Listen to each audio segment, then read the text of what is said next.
여러분 안녕하세요.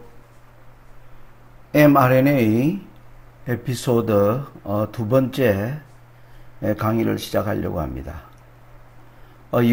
지난주부터 계속 장마로 전국에서 많은 재앙적 비가 내리고 있고요. 이곳에도 많은 비가 오는 관계로 제가 여러분들과 이렇게 촬영을 할 수 있는 시간을 낼 수가 있게 되었습니다. 그리고 저는 이 mRNA 문제를 한 6개월 전부터 하나님께서 제 마음속에 이 mRNA가 주는 시대적 변화가 무엇인지를 연구해 보라고 하는 그러한 과제를 안으면서 그동안 틈틈이 이 파워포인트를 준비할 수 있었습니다. 그래서 이번에 파워포인트가 좀 준비되어 있고 또 날씨도 비가 오는 관계로 지난 첫 번째 강의에 이어서 3일 만에 다시 두 번째 강의를 올리게 되었습니다. 이 mRNA를 우리가 왜 연구해 봐야 하는가? 이 mRNA가 코로나19를 통해서 가장 부각된 실체라고 할 수가 있는데요. 이것이 왜 마지막 백성들에게 이 성질을 우리가 확인해 보는 것이 중요한가? 그것은 지난번 첫 번째 강의에서 밝힌 대로 미국의 제약회사들이 이것을 개발했고, 그래서 미국의 질병관리청장이 이것을 강하게 전 세계에 유포하도록 활동하고 있는 것을 보았고, 그리고 교황권과 종교계가 이 접종을 하는 것을 이 이웃사랑의 행위라고 해서 아주 적극적으로 돕는 모습. 그래서 미국과 교황권이 연합하여 이 접종하는 데 있어서 강제적인 방법도 동원하려고 하는 모습을 우리가 보았을 뿐만 아니라 이러한 노선에 대하여 온 세상이 따라간다는 것입니다. 그리고 세상의 변화를 주도하는 많은 경제적 부를 가진 자들이 이 mRNA라고 하는 시스템에 적극적으로 참여하고 있는 것은 앞으로의 우리에게 주어진 잠깐 동안의 이 시기를 주도하는 하나의 이슈가 될 수 있기 때문입니다. 그러므로 이것에 대한 분명한 이해를 하는 것은 필요하다. 그래서 저는 이 mRNA를 인간의 욕망과 기술의 결정체, 돈 가진 사람들, 그리고 의학자들, 그리고 생물학자들, 과학자들 모두가 지금 이 mRNA 백신 기술에 환호하고 있습니다.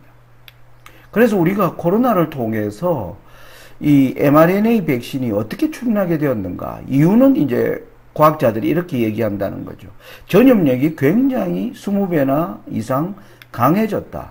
그리고 강해진 이 전염력을 가진 바이러스가 또 굉장히 빠르게 유전자 변이를 일으키는 뭐로 말미암아 기존의 백신을 만드는 시스템으로는 이 퍼져나가는 이 질병을 그들이 감당할 수 없다. 그래서 mRNA 백신이 이제 출현하게 된 배경을 과학자들은 그렇게 설명을 합니다.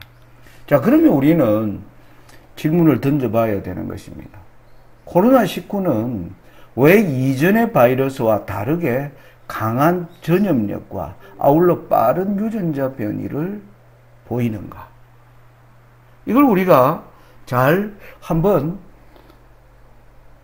판단해 보는 것이 중요한 과제가 되어 있는 것입니다. 엘렌 G 화이트는 오래전 식생활과 음식물에 관한 권면 669페이지에 이런 말을 했습니다. 세상의 의사들은 인간 가족 중에 급속히 증가되는 질병의 이유를 설명할 수 없다. 그러나 우리는 이 고통의 대부분이 죽은 고기를 먹음으로 기인함을 안다. 여러분, 엘렌 G 화이트는 19세기에 활동했던 선지자입니다. 그런데 전체적인 안목에서 보면 점점 증가하는 이 질병의 원인을 현대 과학자, 의학자 이런 사람들은 설명해낼 수가 없다. 왜? 그들은 이걸 진화론적 사고로 보기 때문입니다. 근데 엘렌 G 화이트이 이런 말을 하는 것은 우리는 하나님이 만들어 놓은 창조 세계의 그 질서를 깨뜨리는 인간의 탐욕으로 말미암아 이런 질병이 증가되는 것이라고 말할 수 있는 거죠. 당시에 가장 인간의 탐욕이 난 게 뭐냐면 인간이 육식을 즐기고 더 많은 고기를 얻기 위하여 인간이 노력하는 그런 가운데서 이러한 권면을 한 것입니다.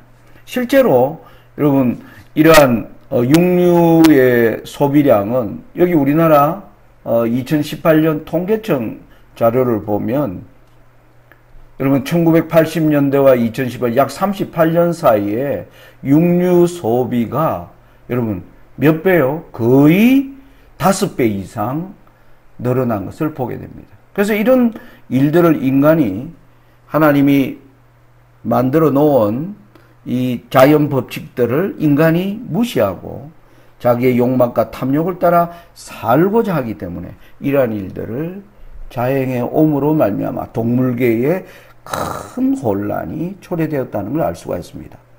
그런데 엘렌 G 화이트 시대를 넘어서 우리는 21세기를 살고 있는데요.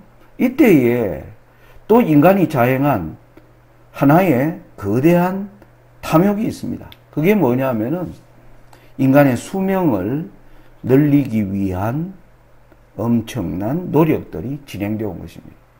여러분 우리나라 보면 1970년대에 평균 기대 수명이 62살, 2019년에는 83살이라고 나옵니다. 여러분 오른편 자료에 보면 일본, 한국, 프랑스, 독일, 미국, 멕시코 모두가 다 2019년 기준으로 이제 뭐 하는 겁니까? OECD 국가 대부분은 평균 수명이 80세로 올라간 것을 보게 됩니다. 그래서 인간의 수명을 늘리기 위해서 과학이 어떠한 일들을 자행해 왔는가? 이걸 우리가 찾아보면 오늘날 바이러스가 이렇게 빠르게 변이를 일으키는 이유를 우리가 좀 찾아볼 수가 있겠습니다. 여러분 올해 2022년 1월 10일부터 13일까지 JP 모건에서 주최하는 헬스케어 컨퍼런스가 열렸습니다. 이것은 해마다 열리는 생명공학을 선도하는 세계적 포럼입니다. 생명공학, 라이프 사이언스. 이 라이프 사이언스가 추구하는 게 무엇일까요? 바로 인간의 질병의 문제를 해결하고 인간의 수명을 연장시켜서 하나님의 창조해 놓은 세계에 도전하려고 하는 인간의 의지를 엿볼 수 있습니다. 이 JP 모건이 주최하는 이 생명과학 포럼은 가장 유명한 세계적 포럼입니다. 그래서 이게 코로나를 이제 2년 이상 겪으면서 올 1월 10일부터 13일까지 모여서 여기에서 이제 그들이 이구동성으로 주장한 게 뭐냐면 이제 mRNA 시대가 열렸다. mRNA 시대가 열렸다는 건 인간의 의료과학에 엄청난 기술의 발전이 있었다는 것입니다.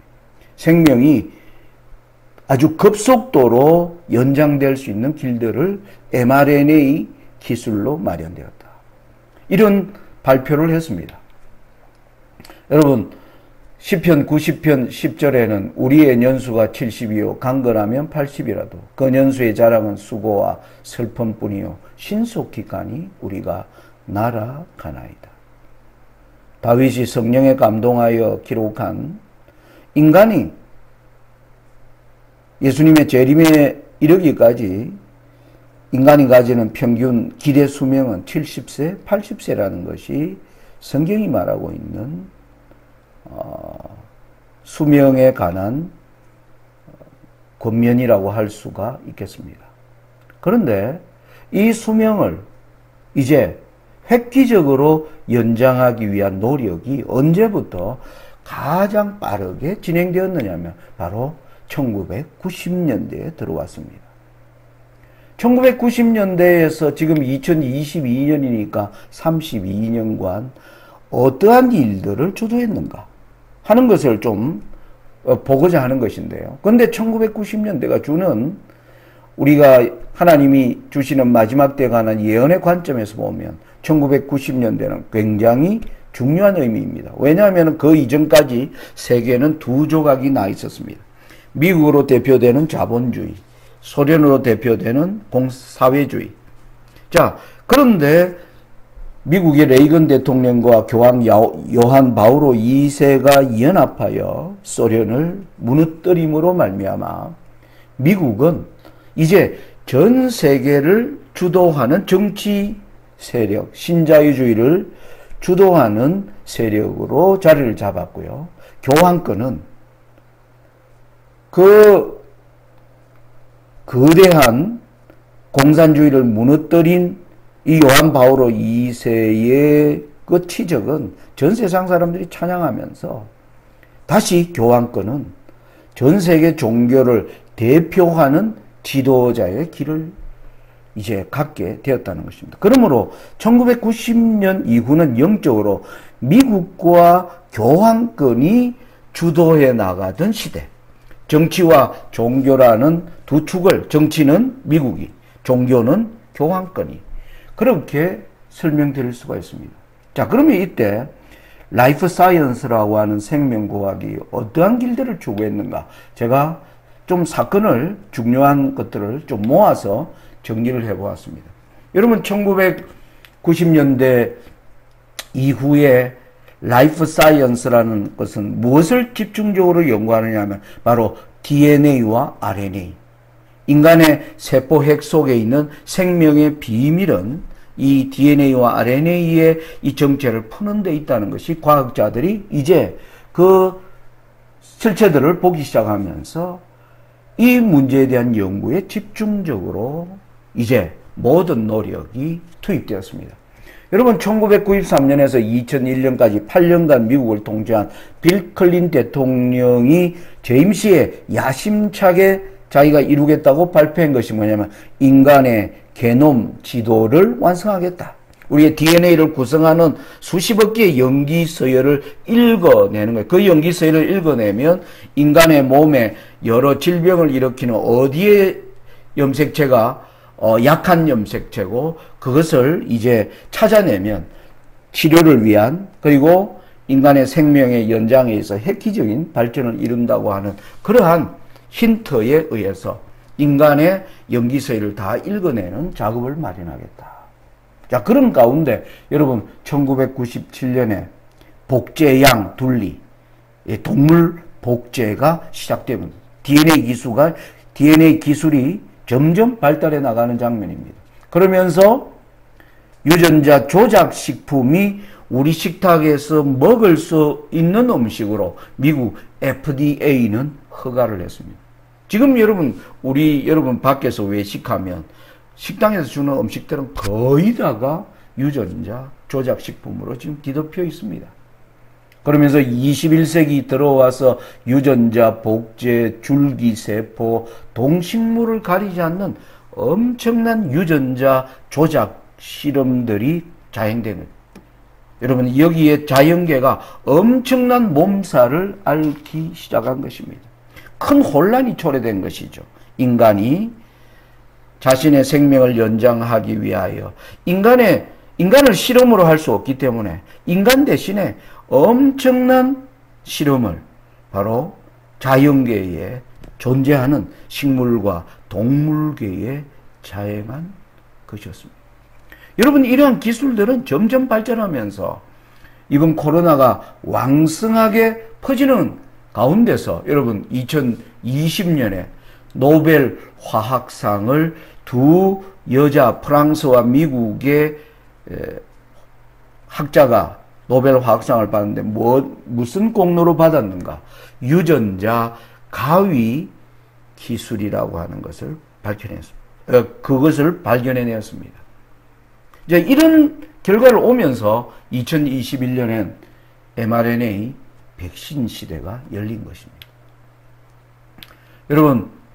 제가 간단히 설명하고 넘어가겠습니다. 유전자 변형 작물, 그리고 복제양 둘리, 그리고 수많은 짐승들에게 고기의 양을 늘릴 수 있는, 그리고 그들이 생각하는 더 양질의 고기, 비타민과 어떤 각종 영양소가 더욱 많은 고기들을 만들어내는 일들을 위해서 DNA를 조작하는 일들이 끊임없이 일어났습니다. 과학은 여기에 대하여 일하면서도 일부에서, 극히 일부에서 정말 이런 일들을 계속 하는 것이 안전할 것인가? 이것이 어떤 재앙을 불러올 것인가? 라는 그러한 질문을 가지면서도 인간은 자신의 탐욕을 위해 끝까지 나아간 것입니다. 여러분, 2020년에 노벨 화학상을 받은 이 유전자 가위 기술이라는 것은 결국 우리가 DNA에 있는 염기서열을 인간이 읽어내기 시작하면서 거기에서 약한 고리에 해당하는 DNA를 잘라내어서 어떤 강한 고리로 연결시키는 기술을 인간이 밝혀냈다. 그래서 이 두 기술을 발표한 사람이 바로 왼쪽에는 프랑스의 에마누엘 카핀티어라고 하는 학자와 그리고 미국의 제니퍼 두드나라고 하는 이 두 학자가 바로 유전자 가위 기술을 만들어낸 겁니다. 이 유전자 가위 기술에 대하여 여러분 시중에 나가면 서점에 가시면 이 유전자 임팩트라고 하는 책이 약 600페이지에 달하는 거대한 이 유전학들이 지난 30년에 걸쳐서 어떤 발전을 통해서 이런 기술까지 얻게 되었는가를 기록하고 있는 책인데요. 그 책 37페이지와 38페이지의 내용을 제가 여기 따왔습니다. 이 유전자 가위를 크리스퍼라고 합니다. 크리스퍼의 과학적 가능성은 한계가 없는 것 같았다. 선사시대부터 세균이 보유한 면역계의 구성요소를 활용하여 사람의 유전체를 이룬 30억 개 글자 중 특정 염기서열을 찾는 분자 수준의 커스를 개발하고 그 부분을 잘라서 고치거나 바꿀 수 있는 기술이 크리스퍼다. 크리스퍼는 연구자가 큰 비용을 들이지 않고도 유전자 암호에 생긴 결함을 수술하듯 손쉽게 고칠 수 있는 강력한 도구다. 인간이 신노릇을 할 수 있게 된 것이다. 바이러스, 세균부터 식물, 벌레, 물고기, 설치류, 개, 원숭이, 인간에 이르기까지 크고 작은 생물의 DNA 염기서열을 설계하고 조작할 수 있는 기술이 크리스퍼다. 그래서 이 책은 인간이 이제는 유전자를, 하나님이 설정해 놓은 유전자를 인간이 편집할 수 있는 시대가 왔다. 여러분, 이런 기술들을 발견하면서 여러분 2015년 타임즈에는 유전자 기술의 발전으로 올해 태어난 아기는 142세까지 살 수 있다. 그래서 2015년에 태어나면 2157년까지 살 수 있는 시대가 열리려고 한다. 이런 발표까지 하게 된 것입니다.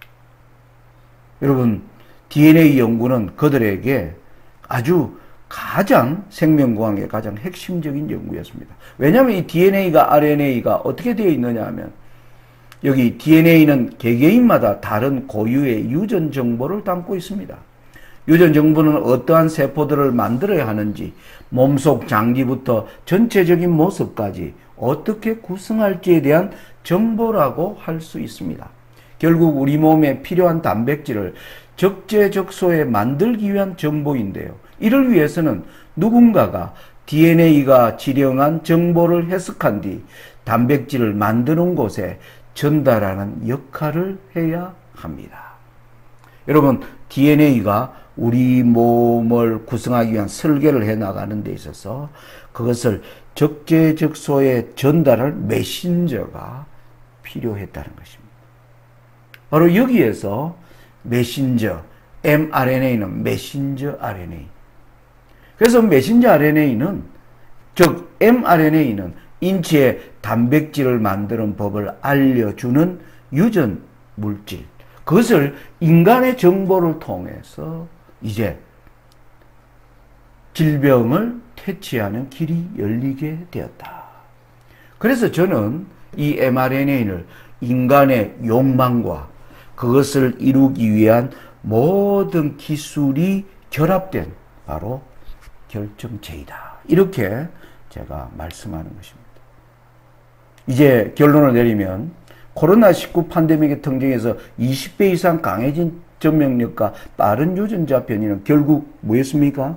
인간의 욕망, 인간의 탐욕에 의해서 신음하는 이 자연계가 살아남기 위한 그 몸부림에서 엄청난 재앙으로 우리에게 다가오게 되었는데, 이 결과는 인간은 다시 mRNA 백신이라고 하는 이 기술로 이 문제를 해결해 보겠다고 하는 것이 바로 지금 세상이 걸어가는 길이고, 이러한 미국과 교황권과 이런 세력들이 주도하는 이 길을 온 세상이 따라가는 것을 우리가 지금 보고 있는 것입니다.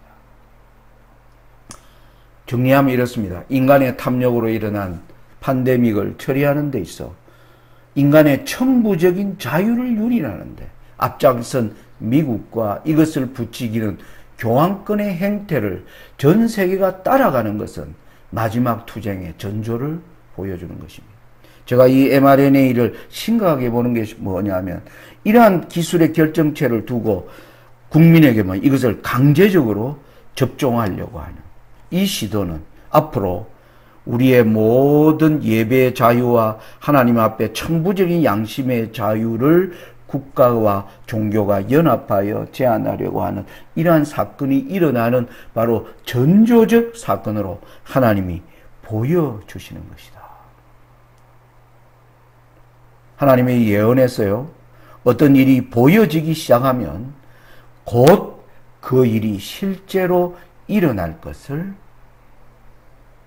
알려주는 바로 신호라고 하는 사실인 것입니다. 저는 오늘 두 번째 에피소드를 마치면서요, 로마서 8장 19절로 23절의 말씀을 봉독하겠습니다. 피조물에 고대하는 바는 하나님의 아들들에 나타나는 것이니 피조물이 허부한 데 굴복하는 것은 자기 뜻이 아니요 오직 굴복해 하시는 이로 말미암음이라. 그 바라는 것은 피조물도 썩어짐의 종노릇한 데서 해방되어 하나님의 자녀들의 영광의 자유에 이르는 것이니라. 피조물이 다 이제까지 함께 탄식하며 함께 고통하는 것을 우리가 아나니, 이뿐 아니라 또한 우리 곧 성령의 처음 익은 열매를 받은 우리까지도 속으로 탄식하여 양자될 것 곧 우리 몸의 구속을 기다리느니라. 피조물 세계가 지금 신음하고 있습니다. 하나님의 참된 하나님의 아들들이 나타나면 이 모든 죄악들을 하나님이 일소해 버릴 것입니다. 그래서 피조물들도 탄식하며 하나님의 참된 백성들이 나타나기를 기다린다는 것입니다. 여러분, 이러한 변화 앞에서 하나님의 나라를 준비하는 저와 여러분들은 어떠한 사람이어야 할까? 저는 이 mRNA를 통해서 여러분들이 정말 하나님 앞에 우리가 이 시대가 주는 변화와 이 시대가 주는 경고를 어떻게 받아들여야 되는가 하는 하늘의 권고에 귀 기울이는 저와 여러분들이 되시기를 바라면서 말씀을 마칩니다. 감사합니다.